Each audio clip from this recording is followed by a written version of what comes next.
মাঝমাঠে এই কৌশল অবলম্বন করতে পারে ইস্টবেঙ্গল। দীর্ঘ 12 বছরের ট্রফি খরা কাটিয়েছে ইস্টবেঙ্গল, কিন্তু ইন্ডিয়ান সুপার লিগ ক্রমতালিকায় তেমন উন্নতি চোখে পড়েনি।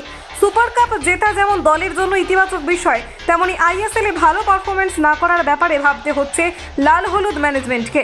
বৃহস্পতিবারের বৈঠকের পর নতুন মরশুমের দল গঠনের ব্যাপারে বেশ কিছু ইঙ্গিত পাওয়া গিয়েছে। উঠে এসেছে ইস্টবেঙ্গলের মাঝমাঠ। 2023-24 মরশুমে ইস্টবেঙ্গলের মাঝমাঠ অনেকটা ব্যক্তি নির্ভর হয়ে পড়েছিল। সাউল ক্রেসপো ও সৌভিক চক্রবর্তী এই দুই ফুটবলারের ওপর অনেকটা নির্ভর করেছিল ইস্টবেঙ্গল এফসির মাঝমাঠ। এই দুজনের মধ্যে কোনো একজন মাঠে উপস্থিত না থাকলে চাপ বাড়ত অন্যজনের ওপর। প্রভাব পড়েছে দলের খেলায়।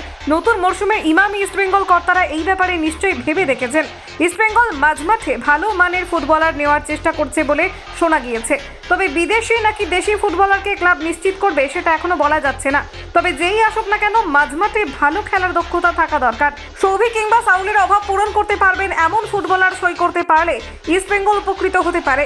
সাউল কিছুটা উপরের দিকে উঠে আক্রমণ ভাগে খেলতে পছন্দ করেন। তার বাড়ানো বল থেকে সুবিধা পেয়েছেন আক্রমণ ভাগের ফুটবলাররা। প্রথম একাদশে ভারসাম্য বজায় রাখতে হলে লাল হলুদ স্কোয়াডে একজন ডিফেন্সিভ মাইন্ডের ফুটবলার দরকার, যার নিচ থেকে বল ডিস্ট্রিবিউশন করার ক্ষমতা ভালো। নতুন মরশুমের জন্য ইস্টবেঙ্গল নতুন মিডফিল্ডার সই করাবে বলে আশা করা হচ্ছে। কলকাতা 24/7.in।